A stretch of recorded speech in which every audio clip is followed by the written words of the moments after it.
ఇదైతే మనకి GDS online ఎంగేజ్మెంట్కి సంబంధించినటువంటి ఎడిట్ ఆప్షన్ అనేది మనకి ఈరోజు ఓపెన్ అయిందనమాట. 18 ఫిబ్రవరి 2026 ఇంకా 19 ఫిబ్రవరి 2026 మనకి 5 PM వరకు అయితే మనకి అవకాశం అయితే ఉంటుంది అనమాట. ఈ అప్లికేషన్ ఫామ్లో ఏదైనా మిస్టేక్స్ ఉంటే మీరు వాటిని మార్చుకునేదానికి ఇక్కడ లాగిన్ రిజిస్టర్ ఉంది. దీని మీద క్లిక్ చేసి మొదట లాగిన్ అయితే అవ్వాలి. ఫ్రెండ్స్ లాగిన్ అంటే మనకి ఇలాగైతే వస్తుంది అనమాట. మీ దగ్గర క్రెడెన్షియల్స్ అయితే ఉంటాయి. ఒకవేళ కనుక లేకపోతే ప్రొసీడ్ టు లాగిన్ అనాలి. ఒకవేళ కనుక మీరు యొక్క పాస్వర్డ్ మర్చిపోతే ఫర్గాట్ పాస్వర్డ్ అయితే తీసుకోవచ్చు. యూజర్ ఐడి ఎంటర్ చేయాలి, పాస్వర్డ్ ఎంటర్ చేయాలి, లాగిన్ అనాలి.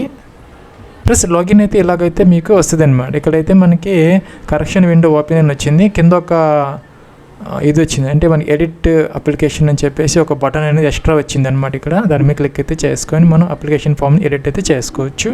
ప్లస్ ఇక్కడ ఎడిట్ యువర్ జీడిఎస్ అప్లికేషన్ అని వచ్చింది అనమాట. Make changes to your submitted GDS application అంటే మనం ఆల్రెడీ ఫీజు ఉన్న వాళ్ళు ఎవరైతే సబ్మిట్ చేశారో వాళ్ళకి మాత్రం ఈ అవకాశం అయితే ఉంటుంది అనమాట. సో మనకి ఆ యొక్క రిజిస్ట్రేషన్ అప్లికేషన్ సబ్మిషన్ టైం అయితే అయిపోయింది. Only edit option for only submitted candidates, ఎవరైతే సక్సెస్ఫుల్గా అప్లికేషన్ ఫామ్ సబ్మిటెడ్ చేశారో వాళ్ళకి మాత్రమే ఈ యొక్క అవకాశం అనేది ఉంటుంది అనమాట. సో ఇదైతే సెలెక్ట్ అయితే చేసుకోవాలి. ప్లస్ ఇక్కడ ఒక ఇదైతే వచ్చింది అనమాట note. You are about to edit your application. Once you initiate the edit you must complete all 4 stages and submitted application. ఇదైతే మనం కంప్లీట్ చేసుకున్న తర్వాత ఇంకా ఎటువంటి అప్లికేషన్ యొక్క మనకి ప్రాసెస్ అనేది మనకు ఉండదు, కంప్లీట్ అయితే అయిపోతుంది అనమాట. మనకి ఎటువంటి ఎడిటింగ్ కానీ ఎటువంటి ప్రాసెస్ అయితే మనం చేయలేము అనమాట. సో మీరు కంప్లీట్ చేసుకొని దాన్ని ఎవరైతే ఫైనల్ సబ్మిట్ చేశారో వాళ్ళకి మాత్రమే ఈ యొక్క అప్లికేషన్ అనేది కన్సిడర్ అయితే చేయడం జరుగుతుంది అనమాట. సో ఇక్కడ do you want to proceed అని వచ్చింది, ఎస్ ప్రొసీడ్ అనాలి. ప్లస్ కిందకు వచ్చేసి ఇక్కడ మనకి ఎడిట్ అని ఒక బటన్ వచ్చింది అనమాట. ఎడిట్ దీన్ని క్లిక్ అయితే చేస్తే మనకి కాలమ్స్ అనేది ఎనబుల్ అయితే అవుతాయి. ఇక్కడ మనకు ఒక నోట్ అయితే వచ్చింది అనమాట, ఎడిట్ కన్ఫర్మేషన్ అనమాట. ఇది ఏంటంటే మనం దీని మీద క్లిక్ చేసి కంటిన్యూ అన్నాం అనుకోండి అంటే ఈ ఇక్కడ ఉన్నటువంటి కాలమ్స్ అన్ని మనకి ఎనబుల్ అవుతుంది. దాంతోపాటు ఏంటంటే నెక్స్ట్ ఏదైతే మనకి ట్యాబ్ ఉంది, ఇక్కడ నెక్స్ట్ ట్యాబ్ ఉంది కదా, అది ఆటోమేటిక్గా అందులో ఉన్న కాలమ్స్ అన్నీ కూడా రీసెట్ అవుతాయి. అన్నీ మనం ఎంటర్ చేసుకోవడానికి అవకాశం అయితే మనకి వస్తుంది అనమాట. ప్లస్ ఇక్కడ చూసుకున్నట్టయితే మీరు ఇక్కడ అదర్ డీటెయిల్స్ పైన ఉన్నవన్నీ కూడా మనకి రిజిస్ట్రేషన్ డీటెయిల్స్ అనమాట. అంటే మన యొక్క ఈమెయిల్ ఐడి అవన్నీ ఏవైతే ఉన్నాయో మన నేమ్ అవన్నీ కూడా మనకి రిజిస్ట్రేషన్ డీటెయిల్స్ అవన్నీ ఎనబుల్ కాలేదనమాట. వాటిని మీరు మార్చుకోవాలనుకుంటే ఇక్కడ click here to update the registration details అని దీన్ని క్లిక్ అయితే చేయాలి. ప్లస్ చేస్తే ఏమైందంటే మనకి ఈమెయిల్ ఐడి మొబైల్ నెంబర్ మాత్రం మనకి నాన్ ఎడిటబుల్గా వచ్చిందనమాట. అంటే హైలైట్ కాలేదనమాట, ఎనబుల్ కాలేదనమాట ఎడిట్ చేసుకోవడానికి. అవి మార్చుకునే అవకాశం, ఎందుకంటే లాగిన్ పర్పస్ అవన్నీ మనకి ఓటీపీ రావాలి కదా, అది మార్చుకునే అవకాశం అయితే ఉండదు. నేమ్ మార్చుకోవచ్చు, అలాగే మీకు ఫాదర్స్ నేమ్ మార్చుకోవచ్చు, డేట్ ఆఫ్ బర్త్ మార్చుకోవచ్చు, కేటగిరీ మార్చవచ్చు, అలాగే జెండర్ కూడా మార్చవచ్చు అనమాట. అలాగే మా యొక్క మదర్ నేమ్ కూడా మార్చుకోవచ్చు అనమాట. ఇవన్నీ చేంజ్ చేసుకుని సేవ్ చేంజెస్ అంటే సరిపోతుంది. ఇంకా మనకి అదర్ కాలమ్స్ అన్నీ కూడా ఇక్కడ ఆటోమేటిక్గా ఎనబుల్. ఇక్కడ మ్యారీడ్ అంటే మెరిటల్ స్టేటస్, మీరు మ్యారీడ్ అన్మ్యారీడ్ అనేది ఈజీగా మార్చుకోవచ్చు అనమాట. ఇంకా పీడబ్ల్యూ క్యాండిడేట్స్ ఎవరైనా రాంగ్ పెట్టి ఉంటే అది ఏమన్నా మార్చుకోవాలంటే మార్చుకోవచ్చు అనమాట. ఇంకా ఎంప్లాయ్మెంట్ డీటెయిల్స్ అనమాట, ఎంప్లాయ్మెంట్ స్టేటస్ ఏదైనా మీరు ఎస్ఆర్ను ఏదైనా రాంగ్ పెట్టి ఉంటే మార్చుకోవాలని. Select your whether you are employed or not. Already కనుక మీరు ఏదైనా జాబ్ చేసి ఉంటే చేస్తుంటే కనుక ఎస్పెక్ట్గా, లేకపోతే నో అనమాట. ఫ్రెషర్ అయితే నో పెట్టుకుంటే సరిపోతుంది. ప్లస్ అలాగే మీ యొక్క అడ్రస్ డీటెయిల్స్ అనమాట, ఇవన్నీ కూడా మార్చుకోవచ్చు అనమాట. మీరు ఈ రెండు కూడా permanent address as well as ఈ కరస్పాండెన్స్ అడ్రస్, పిన్ కోడ్ ఇవన్నీ మార్చుకునే అవకాశం అయితే ఉంటుంది. అన్నీ మార్చుకొని ఇక్కడ సేవ్ అండ్ నెక్స్ట్ అని బటన్ వస్తుంది. దీని మీద క్లిక్ చేస్తే ఇక్కడ కాలమ్స్ అన్నీ సేవ్ అవుతాయి. నెక్స్ట్ మా ట్యాబ్లో అన్నీ మనకి రీసెట్ అవుతాయి అనమాట. నెక్స్ట్ ఇలా వచ్చిందనమాట. Do you want reset the next స్టేజెస్కి కంటిన్యూ అనాలి. ప్లస్ ఇక్కడ నెక్స్ట్ స్టేజ్లో ఏంటంటే ఇక్కడ మళ్ళీ మనకి ఎడిట్ అనే బటన్ వచ్చింది అనమాట. అంటే ఎడ్యుకేషన్ క్వాలిఫికేషన్ డీటెయిల్స్ ఎడిట్ చేసుకోవడం కోసం ఎడిట్ అనాలి, మళ్ళీ కంటిన్యూ అనాలి. ప్లస్ ఇక్కడ మీరు ఎస్ఎస్సి అంటే 10th క్లాస్ యొక్క స్టడీ సర్కిల్ ఏదైనా మార్చుకోవాలంటే మార్చుకోవచ్చు, ఇయర్ ఆఫ్ పాసింగ్ మార్చుకోవచ్చు, అలాగే మెమో నెంబర్, అలాగే 10th క్లాస్కి సంబంధించినటువంటి బోర్డు ఏదైనా మార్చుకోవాలన్నా మార్చుకోవచ్చు. రిజల్ట్ టైప్ అనమాట, అది గ్రేడ్ సిస్టమ్ మార్క్స్ బేస్డ్ ఏదైనా మీరు రాంగ్ ఇచ్చారనుకుంటే మార్చుకోవచ్చు అనమాట. ఇక్కడ ఏదైనా మార్క్స్ ఏదైనా రాంగ్ ఇచ్చారనుకున్నా కూడా మీరు మార్చుకునే అవకాశాలు అయితే మీకు ఉంటాయి అన్నమాట ఇక్కడ.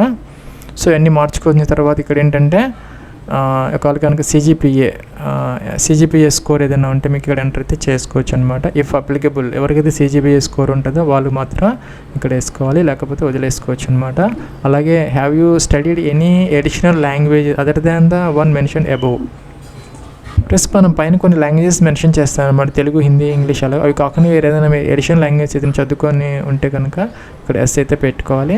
ఎస్ పెట్టుకుంటే కనుక select additional language studied circle కూడా మనం మెన్షన్ అయితే చేసుకోవాలన్నమాట. అది ఎక్కడ చేశారు ఏంటనేది, ఇయర్ ఆఫ్ పాసింగ్ మెన్షన్ చేయాలి, బోర్డు కూడా మెన్షన్ అయితే చేయాలన్నమాట. ప్లస్ ఈ ట్యాబ్ కూడా అయిపోయింది అనమాట. ఈ రెండు గ్రీన్ కలర్ వచ్చాయి నాకు, ఎందుకంటే మనం కంప్లీట్ చేసుకుని ఇక వాటిని మార్చుకునే అవకాశం లేదనమాట. నెక్స్ట్ ఇక్కడ ఏంటంటే పోస్ట్ ప్రిఫరెన్స్ అనమాట. ఇక్కడ మనం ఏ సర్కిల్, ఆంధ్రప్రదేశ్ సర్కిల్కి అప్లై చేయాలి, ఏ సర్కిల్కి అప్లై చేయాలని, సపోజ్ ఆంధ్రప్రదేశ్ అయితే ఆంధ్రప్రదేశ్, దాంట్లో కూడా డివిజన్ ఏంటి అనేది మనం ఇక్కడ సెలెక్ట్ అయితే చేసుకొని వాటిల్లో కూడా మనకు కావాల్సినటువంటి ఒక పోస్ట్ వస్తుంది. మీరు ఆల్రెడీ అప్లై చేస్తారు కాబట్టి మీకు ఐడియా ఉంటుంది అనమాట. దీనికి మీకు ఎక్కువ ప్రిఫరెన్స్ దేనికి కావాలంటే దానికి ఇవ్వచ్చు అనమాట. అంటే తక్కువ నెంబర్, సపోజ్ మీరు 1 ఇస్తే కనుక అది ఎక్కువ ప్రయారిటీ అనమాట, అంటే దానికి ఎక్కువ ప్రిఫరెన్స్ మీరు ఇచ్చారని అర్థం అనమాట. అంటే లోయర్ నెంబర్ ఏదైతే ఉందో ఇండికేట్స్ హయ్యర్ ప్రిఫరెన్స్ అని అర్థం అనమాట. సో ఆ విధంగా అన్ని నెంబర్స్ మీరు ఇచ్చుకోవచ్చు, లేదంటే కొన్నిటికి ఇవ్వాలన్నా కొన్నిటికి కూడా మీరు ఇచ్చుకోవచ్చు అన్నమాట. ఇక్కడ పోస్టులు అయితే వస్తాయి, బీపీఎం అని, డాక్ సేవక్ అని, అలాగే ఏబీపీఎం అని వస్తాయి అనమాట. చూసుకొని మీరు జాగ్రత్తగా వీటిని మీరు సెలెక్ట్ అయితే చేసుకొని మార్చుకోవాలంటే మార్చుకోవచ్చు. ఆల్రెడీ మీరు ఎంటర్ చేసి అన్ని ప్రాపర్గా ఉన్నాయి అనుకుంటే జస్ట్ మీరు సేవ్ నెక్స్ట్ అయితే చేసేసుకోవచ్చు అనమాట. ప్లస్ ఇక్కడ ఫోటో సిగ్నేచర్ ఏదైనా మార్చుకోవాలంటే మీరు మార్చుకోవచ్చు అనమాట. ఇక్కడ మన దానికి సంబంధించినటువంటి సైజెస్ అవన్నీ వస్తున్నాయి. 20 to 100 KB అనమాట ఇది సిగ్నేచర్కి సంబంధించి. అలాగే మన యాస్పెక్ట్ రేషియో అనమాట, విడ్త్ 5:2 అనమాట. అంటే 5 విడ్త్ ఉంటే 2 హైట్ అనేది ఉండాలన్నమాట. సో అలా చూసుకోవచ్చు, జనరల్గా సరిపోతుంది. ఇంకా చూసుకుంటే కనుక ఫోటోగ్రఫీకి సంబంధించి కూడా 30 to 100 KB జేపీజీ ఫార్మేట్లో ఇదైతే మన 4:5 ఆ యొక్క యాస్పెక్ట్ రేషియోలో, అంటే 4 అనేది విడ్త్ ఉంటే 5 అనేది హైట్ ఉండొచ్చు అనమాట. ఆ విధంగా చూసుకొని మీరు ఫేస్ బాగా కనపడేలాగా మీరు అప్లోడ్ చేసినటువంటి ఫోటో సిగ్నేచర్ ఏదైనా రాంగ్ మీకు అనిపిస్తే అప్లోడ్ చేసుకోవచ్చు ఇక్కడ, లేదా బాగున్నాయి అనుకుంటే ముందుకు వెళ్ళిపోవచ్చు. ప్లస్ అది మీరు ఇక్కడ imresizer.com అని ఒక వెబ్సైట్ ఉంటుంది అనమాట. అక్కడికి వచ్చేసి మీరు విడ్త్ అండ్ హైట్ అనేది మీరు ఇచ్చుకోవచ్చు అనమాట. సపోజ్ మీరు ఫోటో ఉందనుకోండి, అంటే మనకి 25 విడ్త్ పెట్టుకోవచ్చు, హైట్ ఒక 20 అలా పెట్టుకొని సెంటీమీటర్స్ అలా పెట్టుకొని సేవ్ చేసుకొని దీన్ని డౌన్లోడ్ చేసుకొని అప్లోడ్ అయితే చేసుకోవచ్చు. లేదా అన్ని బాగున్నాయి అనుకుని వదిలేయచ్చు అనమాట మీరు దాన్ని. నెక్స్ట్ ఇక్కడ ప్రివ్యూ అనే ఆప్షన్ ఉంది. ప్లస్ ఇక్కడ మనకి ఎడిట్ ఆప్షన్ ఉందన్నమాట. మళ్ళీ ఇక్కడ ఏంటంటే ప్రివ్యూ కనపడుతుంది, మళ్ళీ ఇంకోసారి చెక్ చేసుకునే అవకాశం ఇచ్చి ఏదైతే లాస్ట్ ఛాన్స్ అనమాట మనకి ఎడిట్ చేసుకోవడానికి.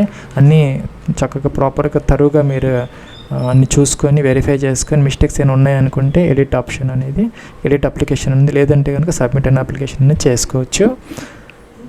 సబ్మిట్ అంటే after submission you will not be able to edit the application. So ఏంటంటే ఇంకా మన తర్వాత ఎటువంటి ఎడిట్ ఆప్షన్ ఉండదని చెప్తున్నారు. ఎస్ సబ్మిట్ అంటే సబ్మిట్ అవుతుంది, లేదంటే క్యాన్సిల్ ఎడిట్ అయితే చేసుకోవచ్చు, లేదంటే అన్నీ బాగున్నాయి అనుకోండి ఎస్ సబ్మిట్ అనొచ్చు. ప్లస్ ఇక్కడ అప్లికేషన్ రీసబ్మిటెడ్ సక్సెస్ఫుల్లీ అని వచ్చింది. ఇంకా దాంతో మనకి అయిపోయింది అనమాట. You can check your status and download application అని వచ్చింది.